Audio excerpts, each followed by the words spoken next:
It's time to get all your Star Wars news in a single file. From Fantha Tracks TV, this is Good Morning Tatooine! Good morning, Tatooine, indeed. I'm Brian Conran. I'm your host for Good Morning Tatooine, your weekly recap of all the Star Wars news. So what have we got to discuss this week? Let's check it out. First up, we're going to be talking Hot Toys, Star Wars Mandalorian 6-scale Bo-Katan Kryze figure. We've also got the 501st Legion ATRT 6-scale figure as well. Tony Gilroy's been talking Mon Mothma and her journey in Andor as we approach the season finale.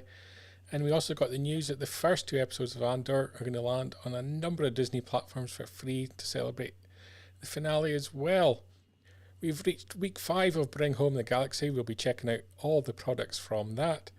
And Star Wars Tales from the Galaxy's Edge has got an enhanced edition coming out in February 2023. We'll be checking out the trailer for that. Marvel Comics have released their solicitations for February, and there's a new comic for Sanastaros.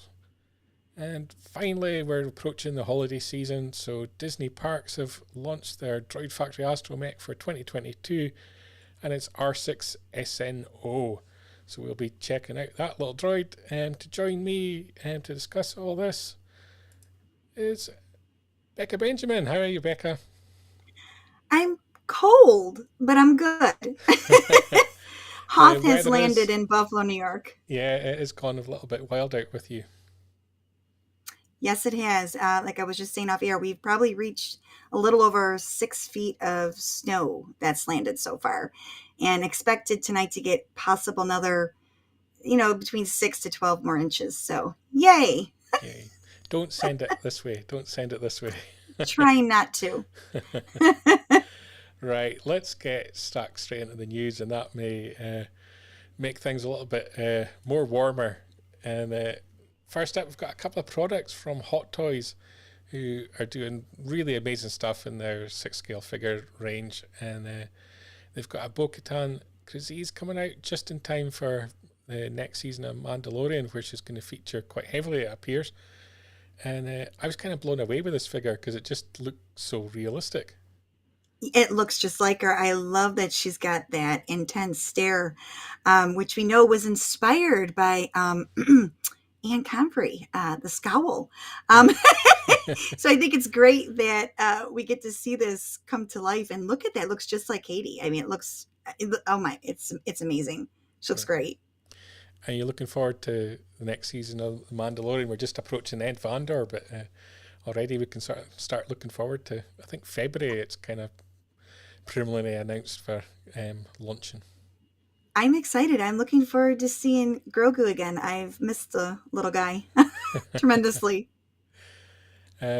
Also from Hot Toys, this week we've got the 501st Legion ATRT, and it comes with an ARF trooper as well, and both look spectacular, and with it being the 501st connection, it's going to be hugely popular, I imagine. Yeah, the detail always just, it's always blows my mind how just right down to the very finest detail. It's amazing. Yeah. These are great. It's going to be $290, and it's going to be probably this time next year, probably before you can get your hands on it. Apparently it's from the Clone Wars cartoon, which I admittedly still not gotten into Star Wars animation for all my sins. So I don't know too much about the Clone Wars and the characters from that, but I imagine it's going to be popular amongst animation fans as well. Absolutely. My son has been talking about this one. So yeah, I mean, it's a good thing. I mean, especially now with all these live action series, there's so much to go back to in the animation that actually connects to what we're seeing. So there's always this catalog now that we didn't used to have, so people can go in and out. Doesn't matter where, when these series came out, they're there. So it's nice to have that archive. Yeah, I couldn't agree more. I kind of mentioned Andor there, and we're approaching the finale. And one of the characters that's really stood out in the series has been Mon Mothma. A rare chance probably to really get stuck into quite a political figure in Star Wars and see it a reasonable scale of depth, but as well, a real family dynamic as well is something we don't see very often in Star Wars live action. Just someone in their home with their husband and kids. So it's been a really nice change. And Genevieve O'Reilly, obviously I've known her from her Star Wars work. I don't know her from her other acting work, but she's really been a standout performer. She's amazing. It's funny. We were just talking about this on Tarkin's Top Shelf. The episode hasn't released yet, but we were just saying that I really think they could do a storyline off of her, and I would just watch that. I seriously would. I think there's so much there. And I do agree with what Tony's saying, that I think this is the perfect opportunity to show you the difficulty that she's going through. And what I love about this series, especially with her, is there's a line from Rogue One with Chirrut and Cassian when he tells him, there's many different forms of prisons, and I sense that you carry yours wherever you tend to go.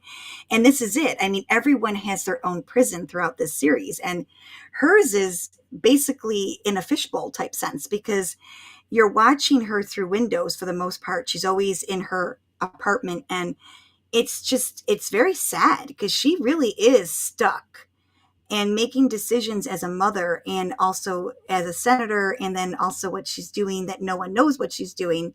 I that struggle and that juggle. I mean, we're really seeing how that's breaking her down little by little, and it's sad. It's very sad. And you can start extending it as well, because her driver is an ISB agent.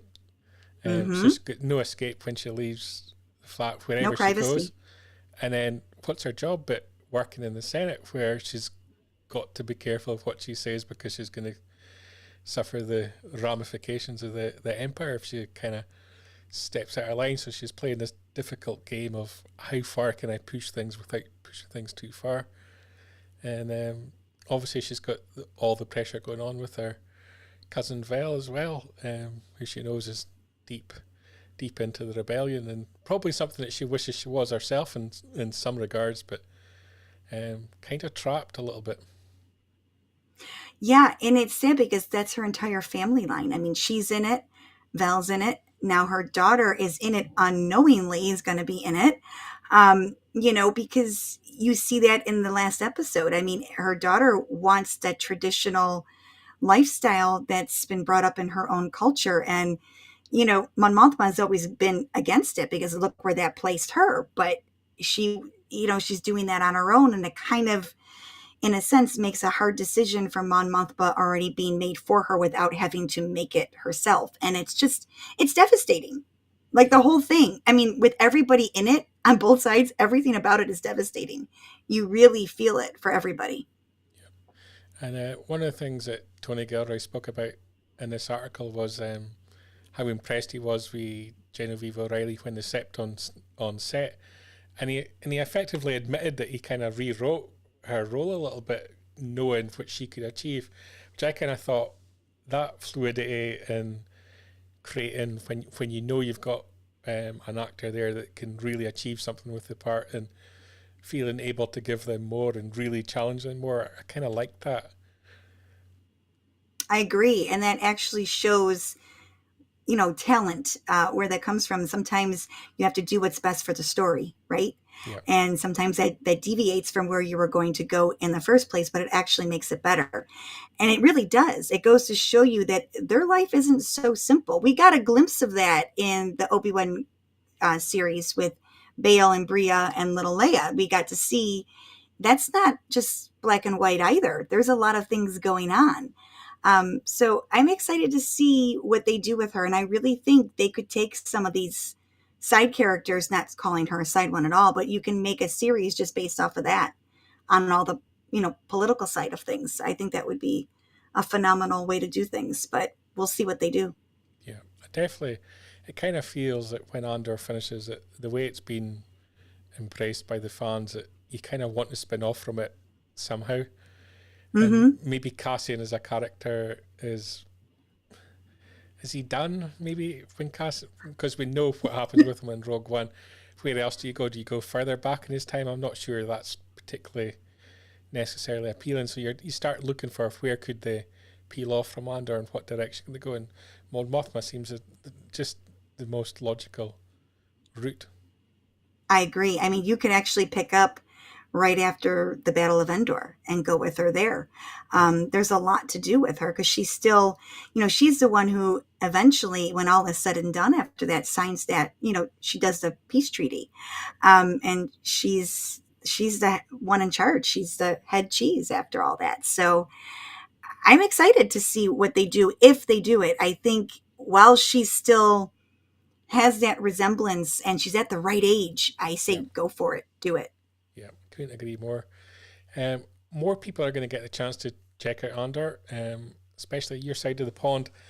Is Disney's announced that they're going to be distributing the first two episodes on ABC, FX, Freeform, and Hulu, which is quite a big thing. Because I It's a don't big thing. think they've done anything like this for anything Disney Plus originals before, not just Star Wars, but anything. So it's significant. And of course, it's the holiday season coming up for you guys as well, with Thanksgiving, and so it's a perfect time for people to be sitting down with the family and watching this kind of thing as well. Yeah, I'm excited because again, it gives more chance for a bigger audience. And like you said, during holiday weekend, that's perfect. Kids are off of school, a lot of businesses are closed. Like you said, a lot more time for family time. And at least in my neck of the woods, traveling isn't really great right now, so you're kind of stuck indoors. So it's a good time for this. My only complaint, if I was to have one, would be why not just release the first three? Why Yeah, just the two? yeah, I'm a little perplexed with that. But I'm thinking they're thinking this will draw an audience to subscribe yeah, to the yeah. channel. That's to the Disney Plus. That's I think what they're looking for to do. It I'm makes sense. I'm thinking back to when Andor was originally announced it was going to come out in August, and it was originally going to debut with two episodes, and then Okay. it changed to September and it became the three episodes. And I just can't see how it works with two episodes now. It just Mm-mm. feels like you needed that 3 episode arc. Right. Um, I agree. I so agree. yeah, it's interesting that they've gone back to the two episodes, and I guess the whole thing is to drive people to Disney Plus. I imagine there's going to be a very heavy Disney Plus advert that attaches itself to the broadcasts. Um, but I know Anders had some criticism in terms of there's been talk that the viewing figures haven't been necessarily at the level that Obi-Wan and Mandalorian have achieved. But I think critically, both with the fan base and with entertainment critics, it's done very well. So if we can get more people to watch it, it can only be a positive. I agree. I just think people are used to a certain formula when it comes to Star Wars. And this was really, I think Tony did something brilliant where he challenged that whole idea. Yeah, And now you've got a certain genre in a genre. We've never really focused on just the espionage part for such a long period of time. Now, Rogue One did that. And for me personally, not for everybody, um, out of all the Disney Star Wars films, that is my most watched. That is my go-to. That one to me feels the most like Star Wars for me. But that's because too my go-to of all time Star Wars film is A New Hope. So I think that actually makes a lot of sense why I would fall in line with the Rogue One. There's something, you know, I know the whole entire lead cast from that film dies, but it's not a wasted death. You know what I'm saying? It's not one of those, oh, shoot, I wish that didn't happen. There's a reason for it. I mean, Star Wars has always been about a belief, a religion, a faith, of hope. And it's always about passing the torch or like a relay race, you pass the baton. And that's basically what Rogue One is showing you. Kazian and Jin and Chirrut and Baze and K2, Rook can only go so far and then they need to pass it on to the next. And that's exactly what happens. You get that statement from Han Solo in Rise of Skywalker when he tells Ben Solo, yeah, your mom's gone, but what she stood for, what she believed in, that still goes on. And that's basically the whole point of it. So I find a beauty in that. Yeah. We'll see. It's Not about everybody does. it's about sacrifice, isn't it? Really, for what you Hmm. believe in, and it kind of everything about Rogue One enhances A New Hope, in many regard. In that you go into A New Hope and you don't really learn much about the rebellion till very late on in the film.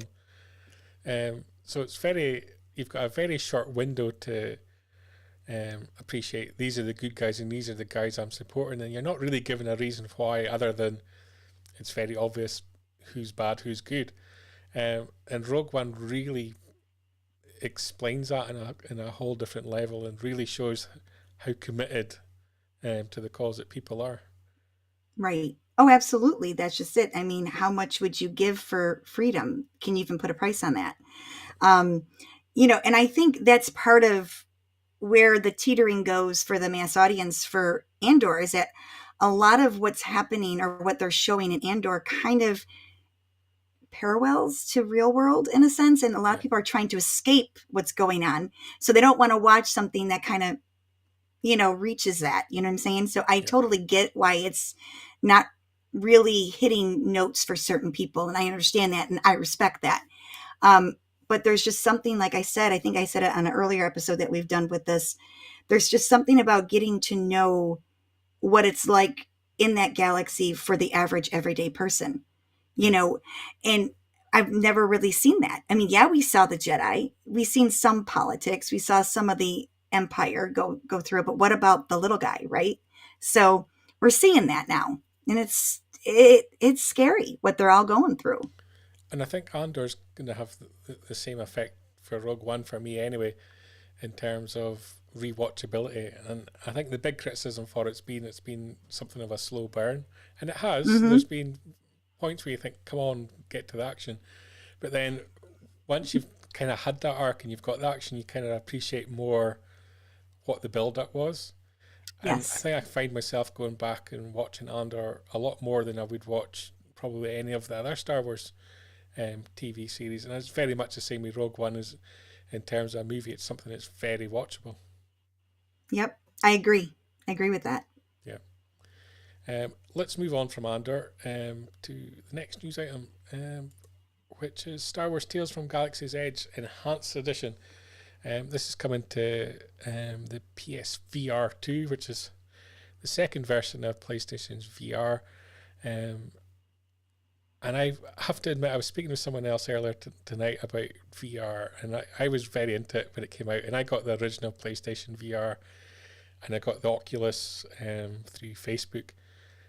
And they're two of the things that sit in a cupboard and very rarely come out. And I'm not overly convinced that VR has caught on in the way that maybe some people thought it might.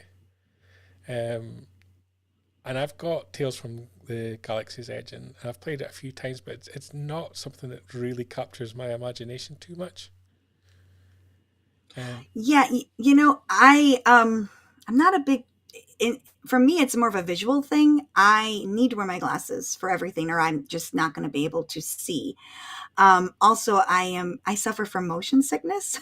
yeah, So this is so not for me at all, which really does stink. Now you ask my 20-year-old son and he's all down for it and he loves it. So I think too, it depends. See, I'm a reader.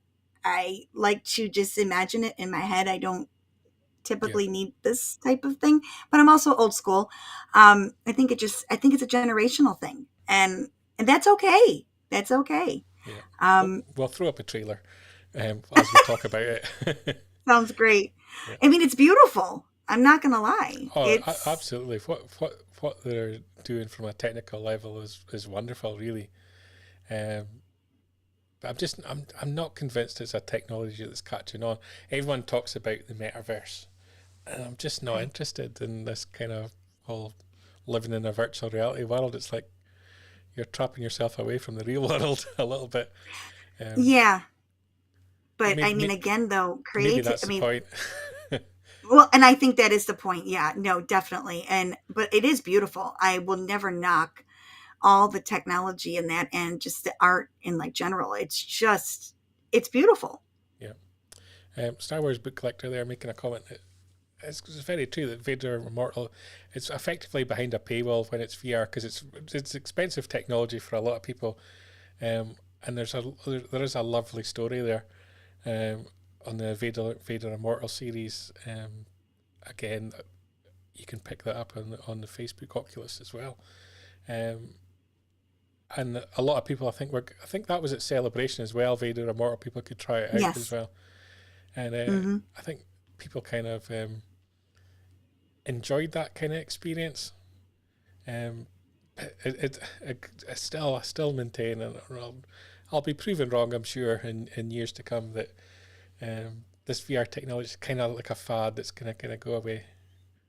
But Yeah, unless they find a more, I don't know if how you would utilize that. Like, I don't know. I I just mean, find that, if you're gaming, it's a lot more fun to be sitting next to someone, and you're both there enjoying the experience. I don't know if you can enjoy it the same if you're both sitting with helmets covering your head. that's just it. Like, I think if we could, again, afford it and to have something like the volume, Yeah, where you can go together in this and see the same thing at the same time in real time, that'd be like phenomenal, right?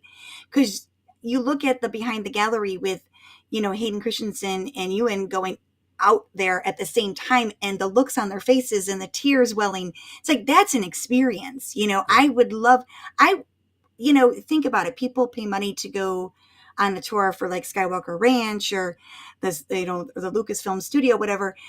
I would pay for 10 minutes to walk on the volume. yeah, yeah, For me, that would be an experience. yeah. And so I don't know, Lucasfilm, Disney, if you're listening, sell tickets for 10 minutes in the volume. And that's why I'm a big fan of. We've had in the UK Secret Cinema, and they did a Star Wars experience. A lot of people might have seen the trailer for that, and it's effectively you dress up as a character. Okay. You basically, it's in a warehouse, and they convert the whole warehouse into like effectively sets from a movie, and you live an experience, and there's actors there that are playing out roles, and it's kind of like an interactive thing, and you get as involved as much as you want, or you don't have to be. There's food, there's drink. It's an evening out, and at the end of the evening you watch a film. So I went with a few of the Fantha Tracks guys to Guardians of the Galaxy 2 quite recently, and Fun. it was a lot of fun. And Secret Cinema's just been sold to a much larger American company, so it's going to launch in America, I think, next year, and in quite a good big way. And I think there's more to that interactive human experience than there is maybe the virtual world. And I think you see it very similar in terms of what they're doing at Galaxy's Edge, and creating like that kind of environment where you feel a part of Star Wars, I guess. Yeah. No, you're absolutely right. Because when you go in groups on, it's a Rise of Resistance ride, right? You go in that, and you're being taken captive, and they open up the doors, and you see this platoon of First Order troopers, and you're like, holy crap! And you're with a whole bunch of people who you don't even know, but you're all like, kind of like, what do you do? And there's something to be said, even at Celebration, when you're all in an audience together and you're watching something come on screen. Suddenly, the person next to you who you don't know is your best friend. You know what I mean? It's just something about experiencing that in real time with a whole bunch of people versus, like you said, in this virtual reality thing all by yourself, not able to share it with anybody. Yeah. So, yeah. Matt there on the Fantha Track social media, he'd much rather visit real world locations in the volume. And if you're following Matt on social media at Fantha Tracks, as a plug, he's posting all sorts of images and videos when he's trying to go around the different real world locations in the UK that Andor was filmed at. So they've done quite a lot of the locations, the ISB locations, Cyril's house, all that kind of stuff. That's cool. So a lot of fun there. And Matt's also recalling our trip to Secret Cinema, where I had a little chat with the DJ. There was a nightclub as part of the Guardians of the Galaxy. So we had a really fun interaction with the DJ. You have to take items with you to trade as part of the experience. So CDs and mixtapes, because it's Guardians of the Galaxy, was the kind of the kind of the thing. So it was a lot of fun. It was a really good night out as well. And so anyone watching from America next year, if you start seeing adverts for Secret Cinema in your city, it's worth the money. It's expensive at times, but definitely worth the money. I'll Um, keep that in mind. Star Wars book collector as well, saying there's no reason why Star Wars can't move into theatre too. And I think a lot of people have been talking about the 3 episode arcs of Andor would be great film experiences to see them on the big screen. Yeah. I mean, let's be honest. I mean, I enjoy watching things in my home, but there is a part of me that misses Star Wars on the big screen. Yeah, it's meant to be played there. Yeah, That's how it started. There's just something, it takes you away. You know, you feel like you're in this place that isn't quite real, but yet has a sense that it's real. It's a weird, interesting, but exciting experience. And I mean, the last time, if you think about it, that we actually saw a Star Wars film in theater was 2019. I mean, we're going on 2023. yeah, I mean, that's like normal wait time for you and I back in the day. yeah, But I'm just saying, it's been a while, and yeah. we have nothing, no like whispers, nothing. There's more It's whispers of cancellations than there is of anything new coming. hmm it's kind Uh, of a scary thing. it's interesting that it's the only part of the process that Disney has never really owned as a cinema chain, and that from the Mm, creative to the production, television, now streaming, they've never had a cinema chain. I've always wondered if that's why film hasn't necessarily always been at the top of their priorities. Before Marvel purchased, Disney weren't putting out films that very often. that's true. That's true too. Something to keep in mind. Yeah. Anyway, something that Disney do love is products, and so we're back to bring home the galaxy, and it's week 5 of 9. We've got 4 more weeks, and it's a mixed bag, I think. Bring home the galaxy, but we're getting different products each week, and sometimes it's interesting just to see products that have been released, because not all of these are brand new. Some of them have been out a while, that just sort of bypass you. There's so much Star Wars products coming out, it's impossible to keep on top of things. So we're getting all sorts of new fashion items, and something that's probably very helpful for you, some nice warm gloves. Yes, I love them, by the way. I'm like, I could use another pair. Oh my gosh, even the hoodie looks Yeah, great. Oh my gosh. Oh, and we've got yeah. scarves as well. Mm, yeah, I need a few of those. I kind of like the rebellion one in the bottom middle there, because it feels like something you could quite wear and nobody would really know it's Star Wars. Yeah, no, you're right. It does have that. Yeah, I mean, here's the thing. I love the fact that we have all this merchandise now, because I go back to when I was a kid, and even as a teen and even in my early 20s, we didn't have stuff like this. Not with Star Wars logos on it. It wasn't as big as this. I think this is great for them to have clothing lines like this, because like you said, there are quite a few things that most people upon first glance wouldn't even realize that Yeah, it's Star Wars. And I love the colors, yeah, because absolutely. they're more earth tones in that. Yeah. Wouldn't be Star Wars if there wasn't toys from Hasbro. We've got coming up in the spring, Forlum and Zucus. I can probably get a better image of that one there. Um, Oh, wow. coming on the retro card back there as well. Yep. And we've got a whole load of images of them. Um, Hasbro getting a bit of kicking from the fan base at the moment, but they are putting out a huge array of products. I think the biggest problem is for most people is price points at this point in time is incredibly high, and it's just reflective of um, Is that really the price? yeah, it's Oh crazy, my isn't it? gosh. Yeah. That's Even insane. even at the moment, just like a standard Black Series figure is round about the $24 mark, I think, which is Wow. That's a crazy. little high. Yeah. Yeah, Wow. um, But I haven't seen some of those in a long time. They're bringing back a lot of memories. All the toys my brother wouldn't let me touch. He just, I could have Bespin Leia. That was all I was able to have. Oh my Helmets are gosh. always great. Lola, they're pushing again, which kind of people's attention on Lola seems to have drifted a little bit this year. Everyone was kind of loving her at the time, and she hasn't maybe captured the mind as much as Grogu did. I think perhaps maybe they thought Lola would be. Um, I think she's adorable. Here's the thing. I think the issue is much similar to how when we had The Last Jedi, then 6 months later we had Solo, a Star Wars story. I think how fast things are coming out, they jump to the next new thing. So then, if it's out of sight, it's out of mind, right? yeah, So I think that's part of it too. And yeah, price points are definitely high.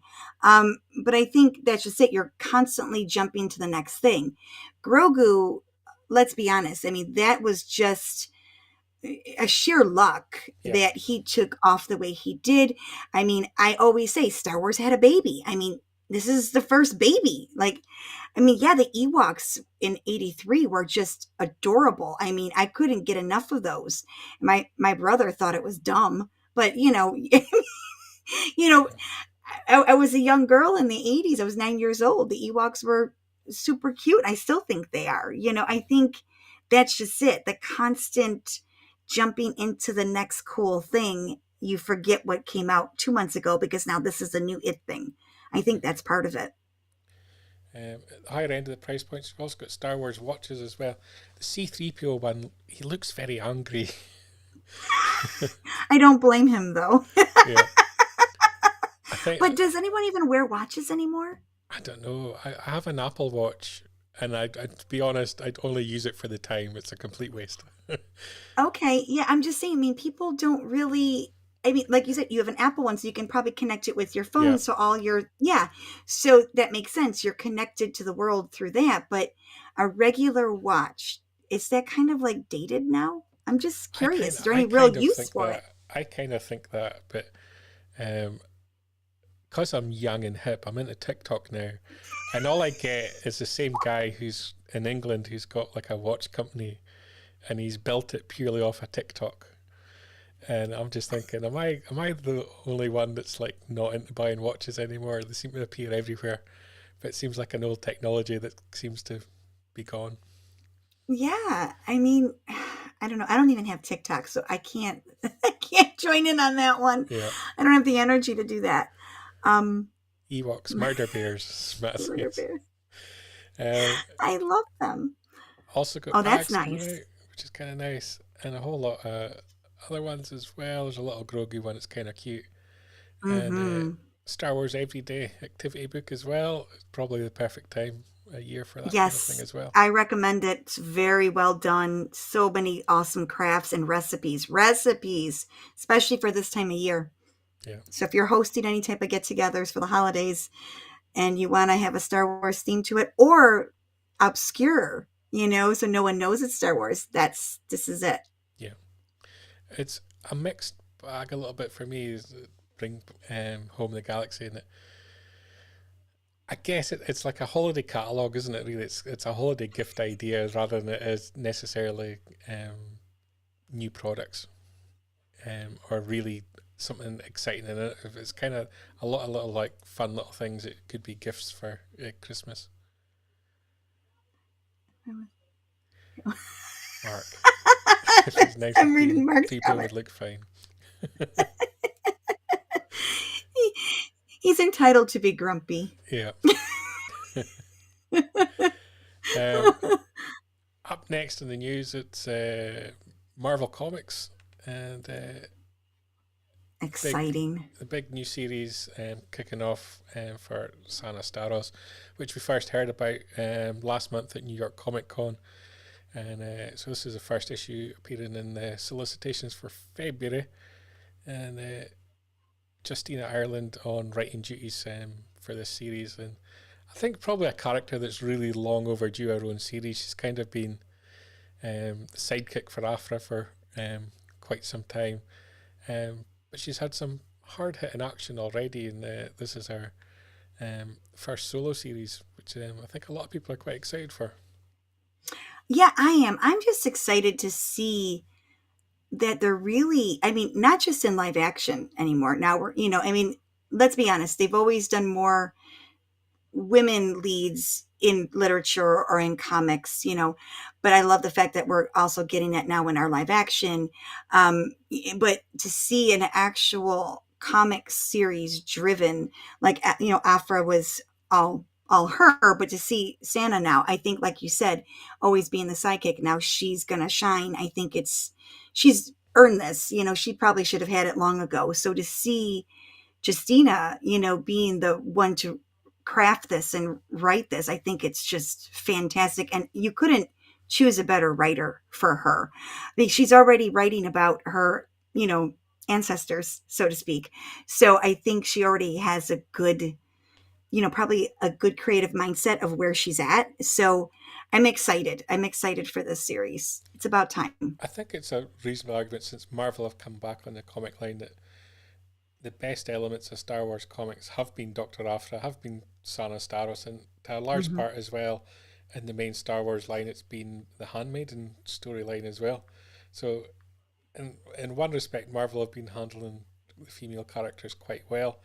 And as you say, it's bringing them to prominence and more of the media that's probably needed. And it wouldn't surprise me if there's been pitches for an Afra and Staros Disney Plus series and something like that could come Oh, in that would development. excite me. Yeah, Yeah, that would be awesome. There's so it, much that, I mean, honestly, there's so much that they can do now it's with that streaming. every time I see them talk about Indiana Jones TV series that was kind of the news a couple of weeks ago, Hmm. um, potentially being developed for Disney Plus, and you think you've got Doctor Aphra, who's basically the Star Wars playing Indiana Jones. It is so episodic and so natural fit for, um, Yep. it's basically what's the piece of technology, archaeological technology that they're after this week. It's the perfect, um, easy written TV storyline. Oh, So absolutely. And they don't even have to stick true to everything that's in the comics because, let's be honest, they have a tendency with live action to take, their influence from it, but they do alter it to fit the screen yeah, and where they think the story should go or how it's going to look better. And that's okay. See, I'm okay with that because, it's a story that happened a long, long time ago. So things being told over and over again, they tend to change. yeah, So I'm okay with that. yeah. Next up, the High Republic continues. Two series from Marvel at the moment. We've got the Blade series, that's coming to a conclusion, I think, with this issue, from Charles Soule. And we also have the High Republic issue 5, um, Mm, from Cavan Scott as well. I'm loving the fact that they're on Jeddah in the High Republic. I yes. think that was a great Yes. decision to go there because it was the thing about Rogue One, and it was capturing on the history of the Jedi. So to actually go back 200 years or whatever it is, I think it's 200 years, um, into the prime of the Jedi and actually feature Jeddah in its prime, I think was a great decision. Yep, and that's the one thing that I wanted out of this initiative was to go back to Jeddah because you're right. When we got that glimpse, very short glimpse of it in Rogue One, it was you were so interested in it, you wanted more.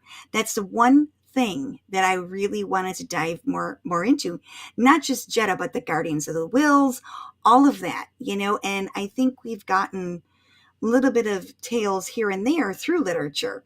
And I think it's a beautiful thing, and Kevin Scott doing this is just like, yeah, I'm excited, because George Mann gave us, I think it was George Mann. Well, it was George Mann and Kevin Scott. They gave us a glimpse through last year's Life Day tales that they did Yep. and they went back to Jeddah.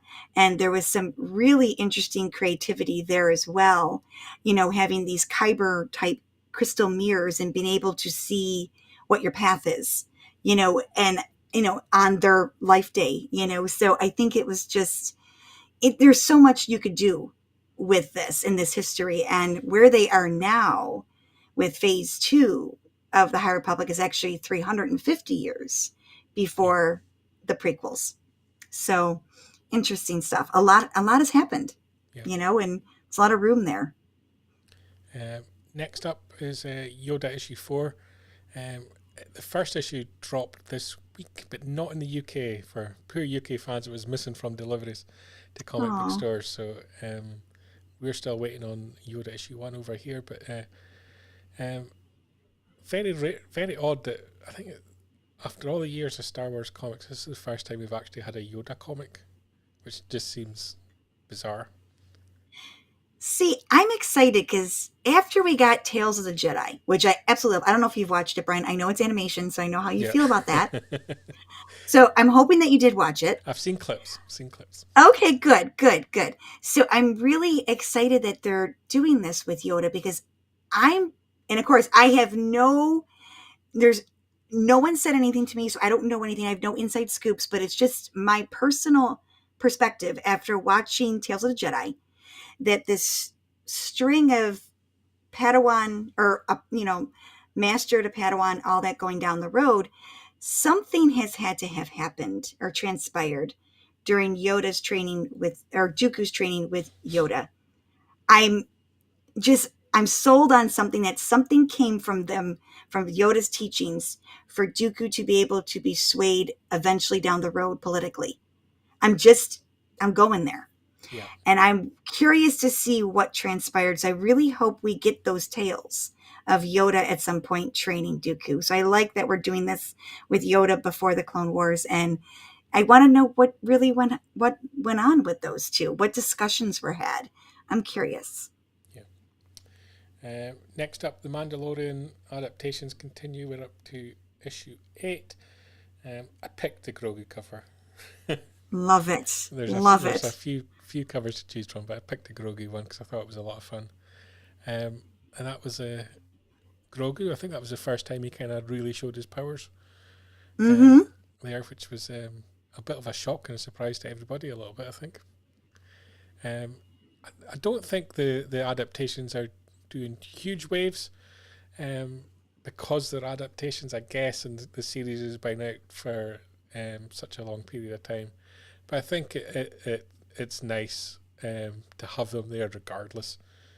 I think probably people are a little bit more excited for Hidden Empire, which is kind of the concluding trilogy from Charles Soule, featuring Lady Kira, as we now refer to her.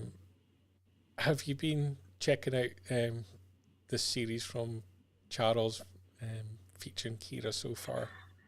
I am very behind on my comics. Don't tell Marvel that. They do send them to me every Monday, but I'm so behind trying to keep up with the literature and everything else and just real life, not to mention all the snow outside. But anyway, trying just to keep up. But anyway, I love that Kira has her own series. Like Santa, I'm really hoping that they do something live action wise with Kira. Again, there's so many great women leads that could actually, to me, carry their own series. They wouldn't need, they wouldn't need a man to counterpart them to help them carry that series, is what I'm saying. They're very strong characters. And I think this is wonderful that she's still going strong and has her own series. But I think it's time to give these women, their own series, like an action series. I was surprised that something's not on the slate already, to be honest. I am too. It was the most natural spin-off from the Solo series was Akira. I agree. I thought. And I appreciate they're supposed to be developing something for Lando, but it seems like it's a very slow development on that. I'm amazed they're not doing something with Kira. And the Akira Mall kind of spin-off seemed the most logical thing. Yeah, exactly. I was either going that way, or I would love an Emphas Nest spin-off. I think that's a missed opportunity right there. That was so interesting with the Cloud Riders, all of it. I mean, there's a lot of lore there to be told, and I think they should do it. And of course, the actress that played Emphas Nest is going to be in Willow, which starts a week Wednesday as well. Very excited for that. The main Star Wars line continues, and ever as popular. It's outrageous. I'm sorry. I can't hold it in. Sorry. Oh dear. Um, Governor Seal Bibble action figure there for those that love that character. And we'll move swiftly on to Bounty Hunters 31 as well. Not a series that's doing a huge love for myself. I kind of feel that it's achieved all that it maybe set out to achieve at this stage. So I need to fall back in love with Bounty Hunters a little bit. And second to last, in fact, I think, is Dr. Aphra, who's competing against Crimson Dawn in this comic, and Sarah Stanos is still part of the plot there as well for those of us that want 2 doses of Sarah Stanos in February. That's awesome. That's a great cover too. Look at that. Yeah. Yeah, she has really come a long way from someone who just came from comics and then, has her own audio drama, and then, a book off of that. Again, so much cosplay. Like when I go to anything, like even Celebration, there is so much Aphra. And it's almost like you said, it's mind-boggling. Like, why haven't we done something, whether it be animation or live action? But I really think she should be given live action. I just don't understand it because she really is a very popular character. And like I said, so much cosplay from a comic. Yeah. So it's just, if it's not just in incredible. development, then there's something far wrong. I agree. And last in the comics this month, I think I kept the best cover to last. I kind of love that cover. Darth Vader 31 from Greg Pak as well. And always going strong, Darth Vader. And a lot of comics coming at us in February. So people are going to be selective over what ones they're reading, I think.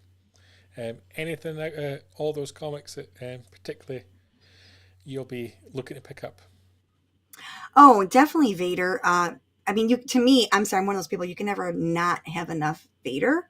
There's just so much complex things going on with him. And the fact that, he's side by side with Sabe, it melts my heart in a sense. I know it's not going to end well, but I'm enjoying it while it's going on. So I love that. Of course, Sana, Aphra, and High Republic. I mean, you can't go wrong there. There's just so much open ground for new things to happen. And the way they're doing it, I don't know if you've read it yet. Convergence comes out the 22nd, no. So Tuesday. It's the first adult novel by Del Rey for Phase 2.